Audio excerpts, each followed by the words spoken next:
हाँ, तो थोड़ा सा ध्यान देंगे। इसमें कह रहा है कि 1.4 मीटर 1.4 मीटर ऊंचाई का एक व्यक्ति 2 मीटर की दूरी पर रखे एक समतल दर्पण में, ठीक है ना, एक दूरी पर रखे एक समतल दर्पण में रखे अपना पूरा प्रतिबिंब देखना चाहता है, तो दर्पण की न्यूनतम ऊंचाई क्या होगी। देखिए, हमने आपको पिछले वीडियो में बता चुके हैं कि समतल दर्पण में कोई व्यक्ति अपना पूरा प्रतिबिंब तभी देख पाएगा जब व्यक्ति की हाइट के कम से कम आधी दर्पण की लंबाई होनी चाहिए। जितना व्यक्ति की हाइट है उसका कम से कम आधा दर्पण की लंबाई होनी चाहिए। इसमें आपको दूरी से कोई लेना देना नहीं है। इसमें आपको दूरी से कोई लेना देना नहीं है कि व्यक्ति कितना ही मीटर की दूरी पे, उससे आपको कोई लेना देना नहीं है। बस इसके हाइट से जाना कि 1.4 मीटर आपको यहाँ पे दिया है, तो ये बोल रहा है कि 1.4 मीटर के, मान लीजिए ये व्यक्ति है 1.4 मीटर का, ठीक है, 1.4 मीटर हाइट का है।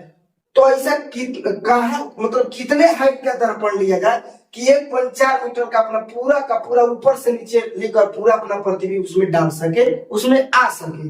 ये उसका हाइट पूछ रहा है, दर्पण का हाइट पूछ रहा है। तो आपको समतल दर्पण का प्रॉपर्टी में आपको पिछले वीडियो में बताया गया, डिस्क्रिप्शन में लिखा गया होगा, देख लीजिएगा कि उस स्थिति में आपको व्यक्ति की हाइट का कम से कम आधा क्या लेना है, दर्पण की हाइट लेना है। तो क्या होगा 1.4/2 यानी 0.7 मीटर, यानी जो दर्पण की हाइट होना चाहिए कम से कम आपको कितना होना चाहिए, 0.7 मीटर। जितना व्यक्ति की हाइट उससे आधा कर दीजिए, दर्पण की लंबाई निकल जाएगा, जिसमें आपका पूरा प्रतिबिंब आप देख सकते हैं। तो आपका आंसर कितना हो जाएगा, 0.7 मीटर। ठीक है, ये सवाल आपको एग्जाम में पूछता है, थोड़ा सा ध्यान से। आगे बढ़ते हैं क्वेश्चन नंबर 7 की ओर। हाँ, ये बहुत इंपॉर्टेंट क्वेश्चन है, ये बहुत इंपॉर्टेंट क्वेश्चन है, थोड़ा सा ध्यान से देखेंगे। टोटल आपको न्यूमेरिकल कराया जाएगा, थोड़ा सा ध्यान से देखेंगे। इस आईटीसी चैनल के द्वारा जुड़े रहिए। वीडियो अच्छा लगे तो सब्सक्राइब एंड कमेंट जरूर कीजिए, ठीक है ना, तभी हम आपको अगले वीडियो बना पाएंगे। आपको अच्छा लगेगा तभी ना बना पाएंगे हम। थोड़ा सा देखिए, अगला सवाल कह रहा है क्वेश्चन नंबर 7 में, 1.6 मीटर लंबा एक व्यक्ति, 1.6 मीटर लंबा एक व्यक्ति 3 मीटर ऊंची दीवारों को बीच के केंद्र में खड़ा है। यदि उसे अपने पीछे की दीवार की पूरी ऊंचाई को देखनी हो तो उसके सामने की दीवार पर लगे समतल दर्पण की न्यूनतम ऊंचाई क्या होगी। बात को ध्यान से समझिए। मान लेते हैं यहाँ पे एक कमरा है, ठीक है, लड़का बीचों बीच यहाँ पे खड़ा है। अब देखिए यहाँ पे सामने, ये लड़का का सामने वाला पार्ट हो गया, और ये सब हो गया सामने वाला पार्ट, थोड़ा सा ध्यान से समझेंगे।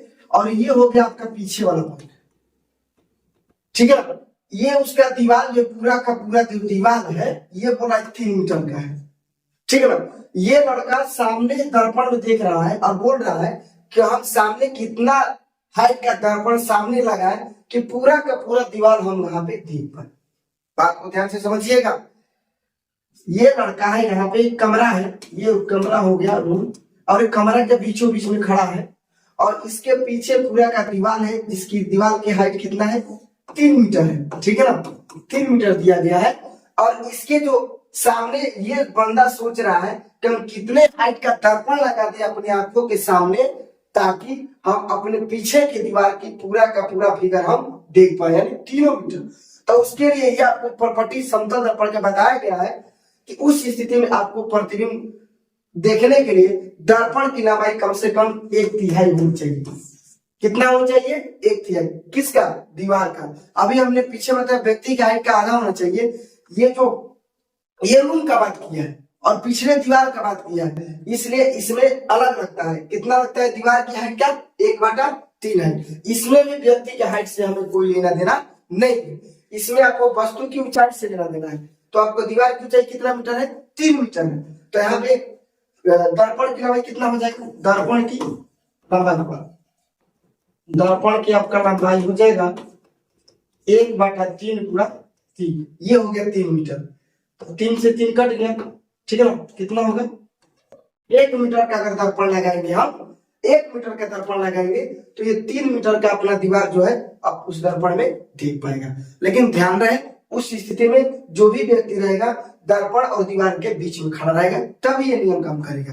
ठीक है, तो अगले वीडियो में चलते हैं। इसका आंसर होगा 1 मीटर, 1.0 मीटर। ये इंपॉर्टेंट सवाल है, एग्जाम में आपसे पूछता है। आगे बढ़ते हैं।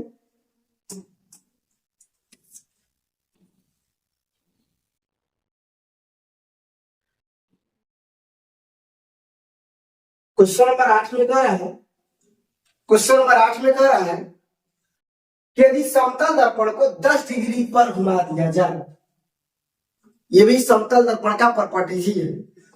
यदि समतल दर्पण को 10 डिग्री पर घुमा दिया जाए तो परावर्तित किरण कितना डिग्री पर घूमेगी।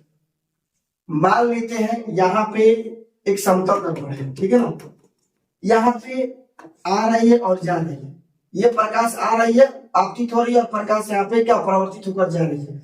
लेकिन यहाँ पे समतल दर्पण को थोड़ा सा घुमा के यहाँ पे 10 डिग्री पर क्या करेंगे, थीटा को, मतलब इस समतल दर्पण को 10 डिग्री पर घुमा देते हैं तो ये जो परावर्तित किरण है पर समतल दर्पण के प्रॉपर्टीज के अनुसार, समतल दर्पण के गुणों के अनुसार, उसके विशेषता के अनुसार ये जो परावर्तित किरण है कितना पर घूमेगी, 2θ डिग्री पर घूमेगी। ये आपको पिछले वीडियो में बताया गया, थोड़ा सा ध्यान से देखिएगा। ध्यान रखिए, यदि हम समतल दर्पण को θ डिग्री पर घुमाते हैं तो उससे जो होकर परावर्तित किरण जाएगी वो उससे दुगना कोण पर क्या होगी, घूम जाएगी, यानी 2θ डिग्री पर घूम जाएगी। तो थीटा पर 10 डिग्री दिया है तो इसका परावर्तित किरण जो होगा, इसका जो परावर्तित किरण जो होगा, परावर्तित किरण जो होगा कितना डिग्री पर घूमेगी, 2θ डिग्री पर, यानी 2 गुणा 10 कितना डिग्री हो जाएगा, 20 डिग्री। आपका आंसर हो जाएगा बी, आपका आंसर हो जाएगा बी। तो ध्यान से समझिए, अगर 30 डिग्री पर समतल दर्पण को घुमाते हैं तो आपका परावर्तित किरण 60 डिग्री पर घूमेगी, यानी दुगना कोण से आपका परावर्तित किरण घूमेगा। ठीक है, अगला चलते